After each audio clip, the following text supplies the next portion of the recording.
Hello and welcome back to another Gaming with Killatia.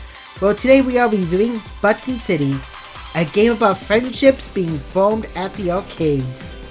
Now, before we dive deep into the review, I have seen other reviewers complain about this game being a little bit too cute.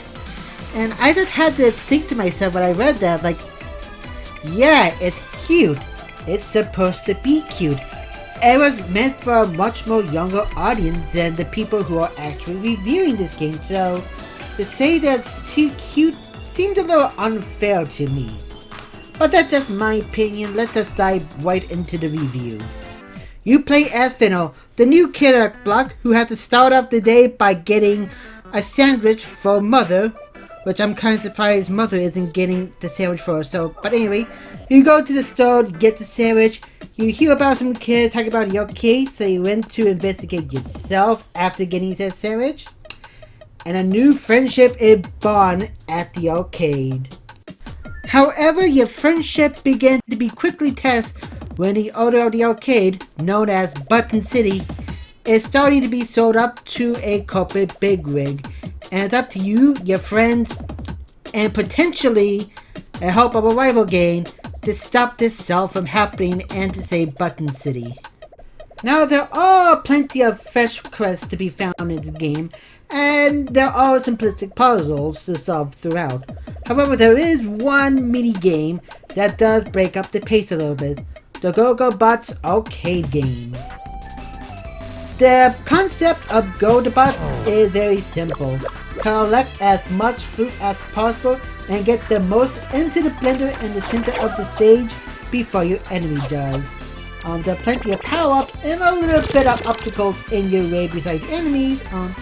My only complaint though is that we'd be playing the same maps here over and over again every time we play a game of Go-Go Bots, which is kind of disappointing but not necessarily a deal breaker.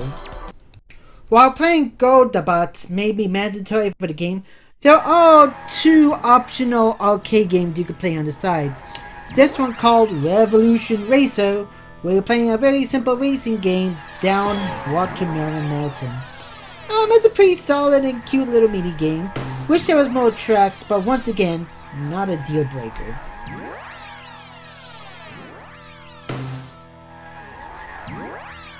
And then there's Prisma Beats.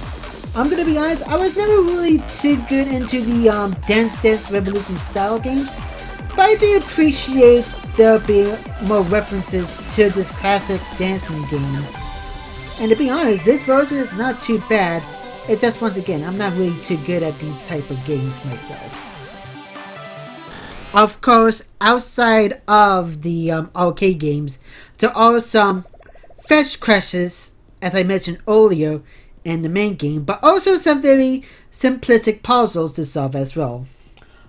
Since it is for a younger audience, they are a little bit on the easier side, but hey, at least there's, a little effort to give the kids something to do. I was able to beat this game within between 5 to 6 hours, which is not too long, but also not too short, and that includes some of the side quests as well. And these side quests are pretty cool if you wanted to learn more about the backstory of some of the background characters and even some of the main characters. The one thing I was not expecting though was a Polybius parody here. Not just like a small Easter egg, like an entire side quest dedicated to a parody of Polybius here, which is kind of crazy and something you have to experience for yourself, guys. I definitely got a kick out of this interesting side stories. I do have some minor complaints about the game. I think the camera system could use a little bit more work, and there are some moments when the music just seems to disappear from the games. But outside of that, I did enjoy my time with Button City. And if you're a parent looking for a game for your younger kids and you don't want them to jump into Fortnight, Button City is a pretty good alternative and something I would recommend. It is available on the PC that I played here, but also on the Nintendo Switch, the PlayStation, and the Xbox, so there's plenty of ways to get your hands on Button City. So anyway, thank you for watching this review. I hope you enjoyed it and catch you all next time.